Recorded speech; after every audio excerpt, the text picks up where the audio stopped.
મીતાક્ષી કે માનસીને બોલાવવાની છે, લાવવાની છે અને ફાઇનલી આપણે લઈ લીધી ઓવડા ડેક્સ આપે.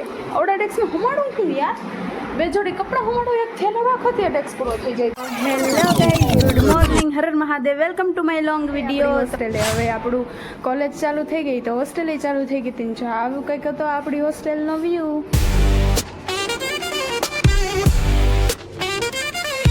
આજે પહેલો દિવસ છે એટલે કોઈ આવ્યું નથી ગાઈઝ. બાકી જો બધા રૂમ ખાલી પડ્યો. વાવ, અહીંયા કેવું મસ્ત પેન્ટિંગ કરેલું છે.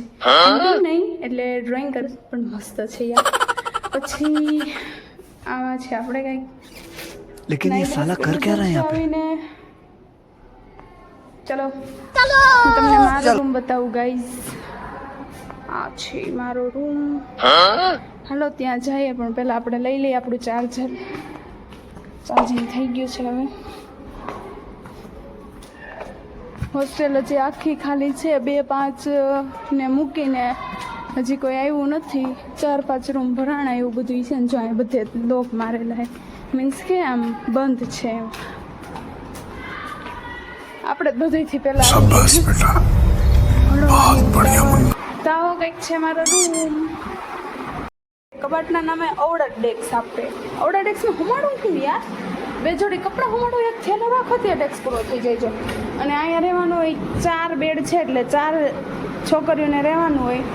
4 માટે 5 ડેક્સ આપે. આ ડેક્સમાં 2 બોક્સ હોય તો આમાં તો આપણે ડુંગળી ને એવું બધું રાખી, બટાટા ને એવું. બાકી એટલે ડેક્સમાં આપણે બધું હમાડવાનું. અને આવું કંઈક છે આપણા રૂમનો મિરર. તો આપણી બારીનો વ્યૂ. અહીંયા બહુ જ ઠંડો પવન આવે અને અહીંયા જો બાર સિટી દેખાય. બાકી આવો વ્યૂ છે. આ તો મેં થોડો કંઈ ક્લીન કર્યો ગાઈઝ. કેવો રૂમ હતો યાર, કલાક તો મારી આમાં જ વહી ગઈ છે આ બધાને ક્લીન કરવામાં. હવે બપોરના 12 થયા છે એટલે આપણે તો સુવાની તૈયારી કરવાની છે. ચલો 4 વાગ્યા સુધી સુઈ જવું છે. ગઈ થાકી ગયા. આ બધું બંધ કરી દેવી, હોઈ જાય નિરાતે. હાલો ગાઈઝ, ગુડ નાઇટ, પછી મળીએ, bye bye. The next day. Guys આજે છે હોસ્ટેલનો બીજો દિવસ અને આજે હજી એટલી બધી સંખ્યા કાંઈ આવી નથી. આપણે તો હોસ્ટેલ એટલે 15 દિવસ પછી જ તેની સંખ્યા આવે. પણ મેં જે વિચાર્યું નહોતું ને એ એવી છે. આ છે આપણા વિટામિનની ગોળી. આ આવવાની નહોતી પણ આપણે એને મમ્મી યારે આમ જુગાડ બુગાડ કરીને પરાણે લાવ્યા છીએ. હવે મારી બીજી એક ફ્રેન્ડ આવે છે, એને ખબર નથી કે આવવાની છે કે નહીં. અમે એની જોડે પ્રેન્ક કર્યો છે કે આવવાની જ નથી, પણ આ એક દિવસ પહેલાં જ આવી ગઈ છે. હવે નીચે છે પેરેન્ટ્સ આવ્યા છે એના, તો હોસ્ટેલનું ફોર્મ ને એવું ભરાવે છે. નીચે ભરીને હમણાં ઉપર આવશે. જોઈએ એને એક્સપ્રેશન શું હોય છે. તો માનસી રેડી? ઓકે ચલો.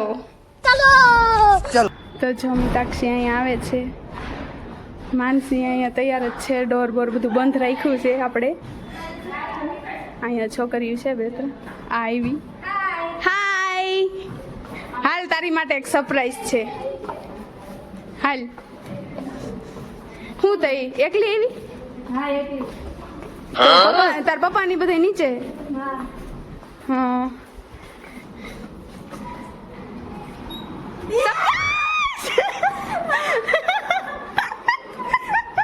દિવસથી કહેતી હતી મીતાક્ષી કે માનસીને બોલાવવાની છે, લાવવાની છે અને ફાઇનલી આપણે લઈ લીધી. આમ જો ખુશી જો બેયની હજી. આમ જો મીતાક્ષી હવે આવી ગઈ છે. જો એની બધી વસ્તુ ગોઠવવા માંડી છે. અને અહીંયા આપણે 3 બેડ ભરાઈ ગયા છે ને આ બેડ ઉપર કીડ્યું છે એટલે આપણે કાંઈ એમાં કોઈને સુવાબુવાન છે નહીં. અને પછી જો આ એક આપણી ફ્રેન્ડ આવી છે, એને બાજુની રૂમમાં શિફ્ટ કરી છે કેમ કે અહીંયા કીડ્યું હતી એટલે. બાકી જો આવો વ્યૂ છે. આ થેલા હજી વીખા નથી કેમ કે અમારે હજી રૂમ ચેન્જ થાય એટલા માટે. બાકી આવો કંઈક વ્યૂ હતો. આપણે બધાને મળી તો લીધું. હવે મળીએ નવા વિડીયોમાં. જો તમને મારો વિડીયો ગમે તો લાઈક કરી દો, શેર કરી દો અને હા, સબસ્ક્રાઈબ કરવાનું ભૂલતા નહીં. મળીએ નવા બ્લોગમાં. ત્યાં સુધી બાય બાય.